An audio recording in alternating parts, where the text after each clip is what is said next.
What's happening, folks? Today we're going to be having a look at The Abyss on 4K Blu-ray. I'm going to be discussing its picture quality, audio quality, and ultimately whether or not it's worth shipping this in from the US over here to the UK.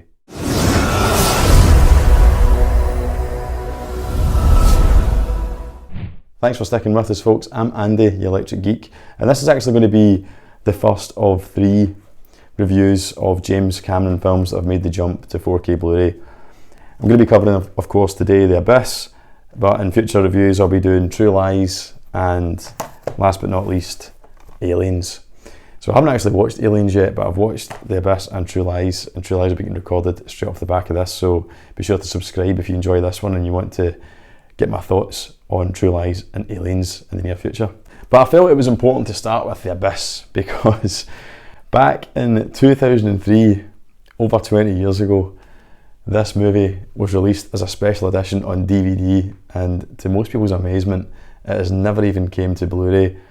It's skipped Blu-ray, it's been that long, and James Cameron has finally kind of approved a 4K HDR transfer, and it's finally been committed to the 4K Blu-ray format in time for its 35th anniversary, I believe.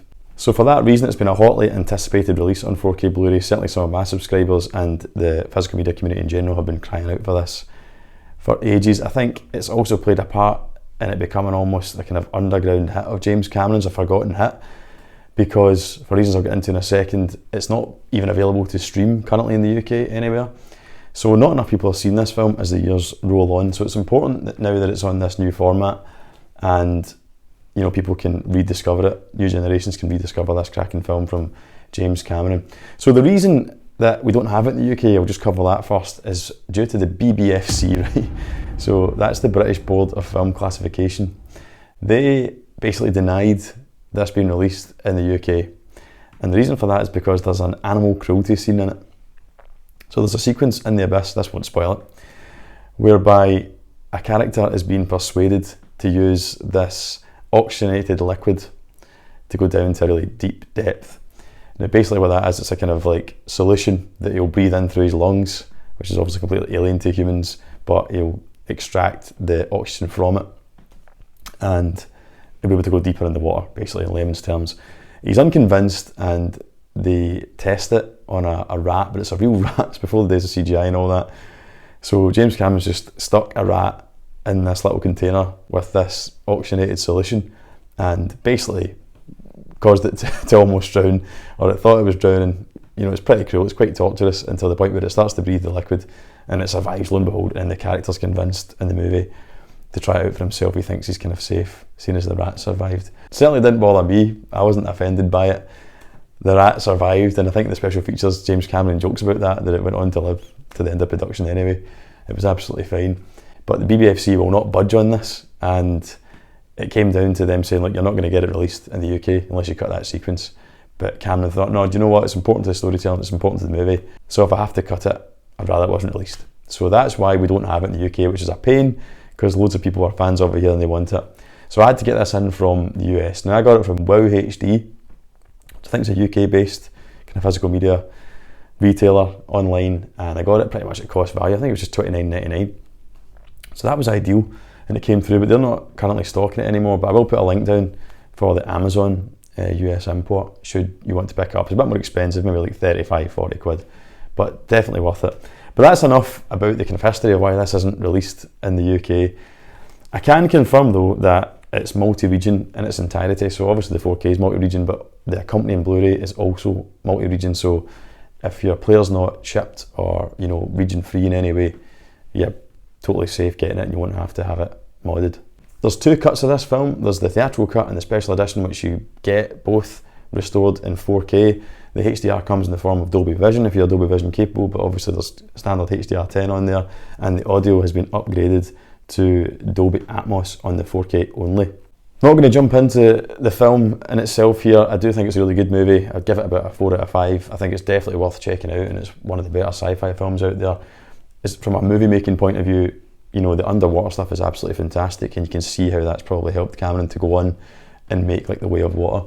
But definitely worth checking out, and there's a cracking legacy documentary and a newly updated documentary in the special features called deep dive a conversation with James Cameron, and he kind of talks about that, the transition to Way of Water, and how that was a lot smoother because he went through the hard yards, if you like, making this. This had a famously troubled shoot, very dangerous, people nearly dying underwater and stuff like that. Some of the cast, Ed Harris in particular, refuses to talk about it going forward in interviews.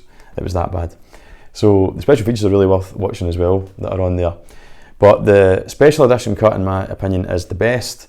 I think the movie in itself is a wee bit over ambitious, that's its problem. Too many themes going on in it. There's a kind of love story, which I think is its strongest element. The love story against the kind of sci-fi backdrop. And then there's a kind of like civil war between the Navy SEALs and the oil riggers that are going down to find this sunken nuclear warship. When the whole time there's a sci-fi mystery going on, and in the end it goes kind of full circle, a kind of anti-nuclear war kind of message. I just think there's too much going on in it. However, the longer cut does a better job of allowing all those themes to breathe, and it works better as a movie in itself. Whereas the theatrical cut, which was kind of dumbed down to get it running in theatres more and for there to be less for the audience to take in, a bit of studio intervention, the usual, just doesn't make any sense. It doesn't kind of have the same impact, because you are kind of left feeling as though there's stuff missing out. The editing's kind of wonky towards the end as a result. But that's enough about that and about the movie. On to the 4K transfer. So, as I said, it's had a brand new 4K scan from its 35mm negative, and it has Dolby Vision HDR grading. I was very, very impressed with this disc. I've put some images on the screen for you there. Now, Cameron's movies, in particular Terminator 2, is notorious, absolutely notorious online and with physical media enthusiasts, picture quality enthusiasts, for its overuse of DNR. I personally don't hate that transfer as much as some other people do. However, it's became a thing now with James Cameron movies. Everyone's terrified of his overuse of DNR, and he definitely is a tinker.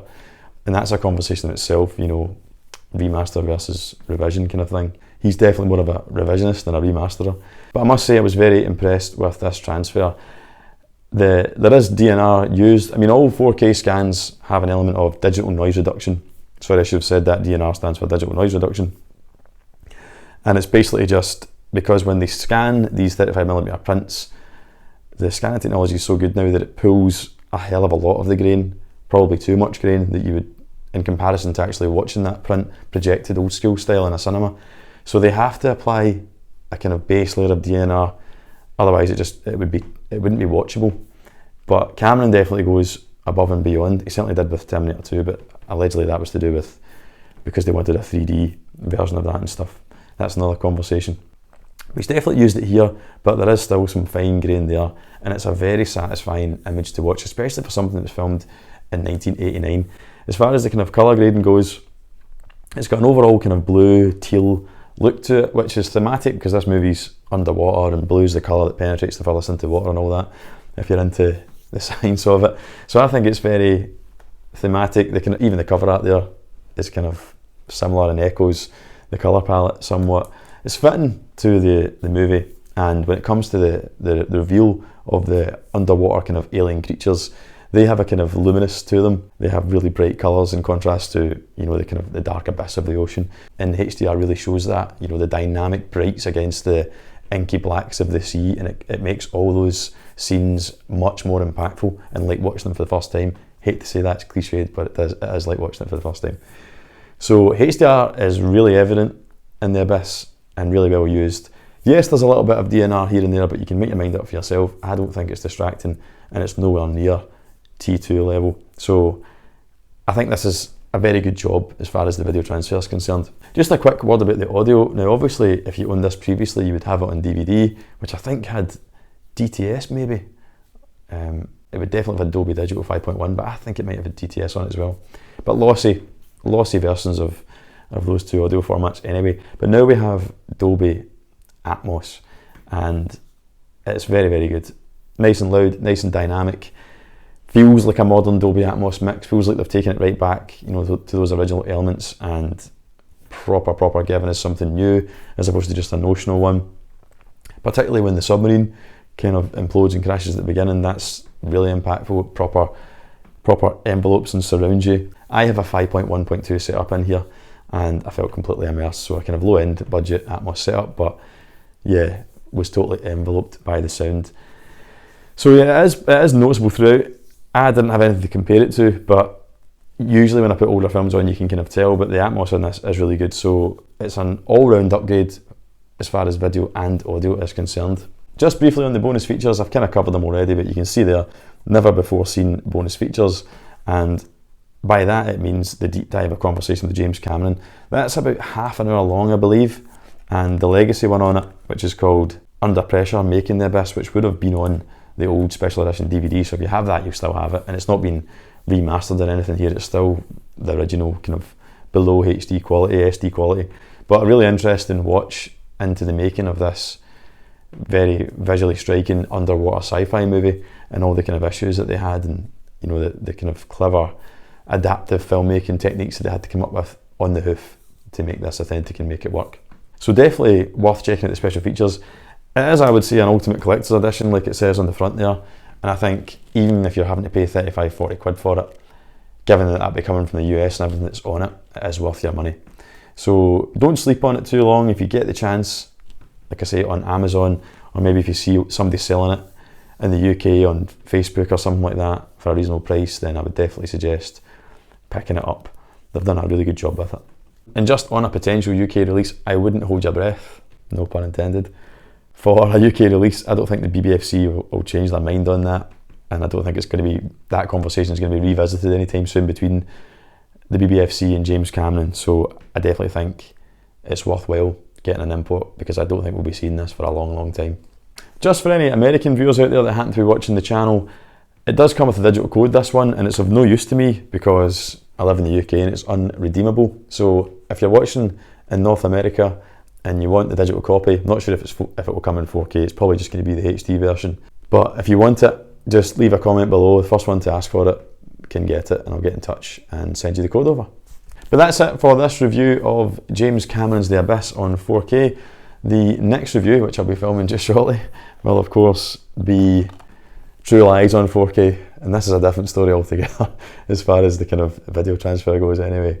So if you don't want to miss that, then hit that subscribe button and make sure your notification bell is on so you don't miss it when it drops. And if you're watching this Abyss video down the line, it might even be linked at the end of the video. But thanks for watching. I've been Andy, the Electric Geek. Take care, and I'll catch you in the next video.